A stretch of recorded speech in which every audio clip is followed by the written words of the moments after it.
Hello, I'm Stephen Glowacki and I will be presenting my mega fave number. The number I've chosen for this video concept is the largest number obtainable by combining one of each digit, 1, 2, 3, and 4, with other symbols as follows. You can just use concatenation, put 1 next to 2 and get 12, or better for this, putting 2 next to 1 and get 21. You can use addition, 1 plus 2 equals 3, although that doesn't get you any better than concatenation in this instance. You can use subtraction, although why you would want to subtract if you're going for a larger number, I'm not so sure.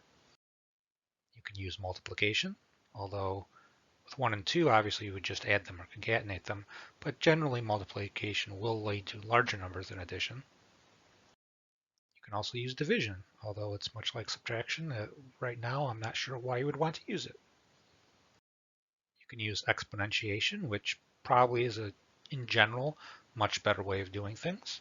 And we'll see how to even do things better as we get into the rest of the rules of things we can use.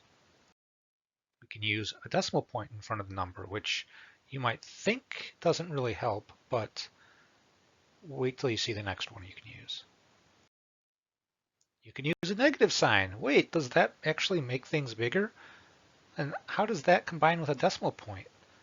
Well, let's just think about it for a bit and we'll get back to it. And of course, you can use parentheses to indicate which order you want all these operations done in, which will probably be helpful in clarifying things at very least. So clearly exponentiation is going to be the best way of going about this.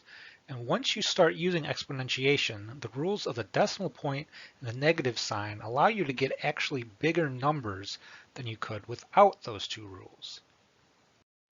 Putting a negative sign in the exponent allows you to take the reciprocal of the base, while putting a decimal point in front of 1, 2, and 3 and taking the reciprocal leads to a larger number than the one you started with.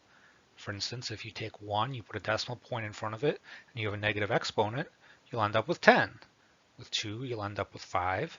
And with 3, you'll end up with 3 and a third, all larger than you started with. So as an example, if you had just 2 and 3 to use and used exponentiation, you could either get 8 or 9, but those aren't as good as you can just concatenate to get 32.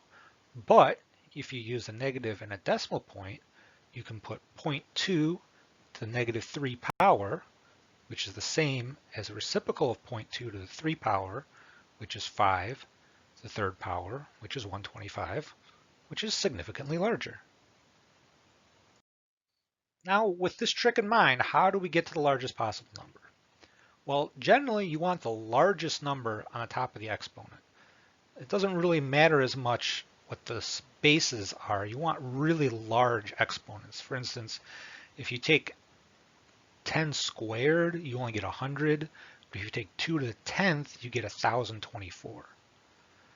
And then you can also realize that the negative exponent decimal trick doesn't make 4 any bigger. It would actually make it smaller. So we don't want to use 4 in that negative decimal exponent way. And at the same time, we're not going to get to put a negative exponent or the number at the very top of the exponentiation tower. Therefore, what we're going to do is put the 4 at the very top. And then we add in as bases of exponentiation under that in decreasing order. After applying the decimal point and the negative to each power, we get the following. 0.3 to the power of negative, 0.2 to the power of negative, 0.1 to the negative 4. Now, if you might want to actually know what this equals, you could type it into Google, but that won't get you anywhere. This number is just way, way, way too big. Even though we're barely using any symbols, and we're using just basic ones at that, not any of those fancy up arrows or chained arrow notations or what have you that can create some really absurdly large numbers.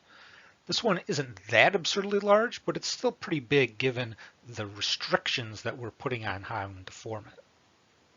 You need to use Wolfram Alpha, or at least something as powerful as Wolfram Alpha. I highly doubt you have a calculator that will be able to calculate just how big this number is. All you could really do is estimate it without putting it into something like Wolfram Alpha. So here's the output from Wolfram Alpha. I use the same parentheses notation that I used on the previous slide in the input, and it interprets the input in a way that's not actually right for the restrictions that we have, but I guess it just does that with the last negative on the 4. I don't understand why. It just does it with the input. But you can see the as an output, the power of 10 representation, which is 10 to the 10 to a number which is nearly 7,000. So this number has magnitude on the order of 10 to the 7,000, which is basically, this number will have 10 to the 7,000 decimal places. That's a lot. Now, do I know for sure this is the biggest possible number? Not perfectly, but it was, at least in magnitude, from what I remember, the answer that my Algebra 2 teacher gave when he was giving this problem to our class to work on over winter break some 20 years ago. His name is Chris Bradley, and he currently is actually a history teacher and Dean of Academic Matters at University High School of Carmel, Indiana. But when he first started out teaching, he was a mathematics teacher. And this is actually a fairly interesting problem. I don't really know if he made it up himself or if he found it somewhere or whatever, but it's an interesting problem in that despite the number of symbols you have that are pretty restricted in what you can use, you can get a pretty big number. Now, since I mentioned that I got this problem at school, I'll say where I went on from school from here. I got a bachelor's and master's degree in mathematics, but as I started working on a PhD, I really realized that academia was not the right place for me. I needed to go into some business related field. So I went on and got an accounting degree, and now I'm a certified public accountant, CPA, at a small CPA firm, and I help small businesses with their accounting and tax problems. So there you have it. That's my mega fave number. And I thought this was an interesting project and spurred me on to at least make another YouTube video. I don't make very many, obviously, and I probably won't make many more unless something else like this comes along and gives the whole community something to do to make a YouTube video. Obviously, I did not make this particularly complicated, and I'm not even going back over and checking to see if the audio came out right, because basically all the content is in the slides, and if you can't hear me, I don't really care. You can still read it. So that's the kind of attitude that I have towards videos, and obviously I don't really care if you like this video. I don't care if you subscribe. I don't care if you give a thumbs up. I don't want you to ring the bell.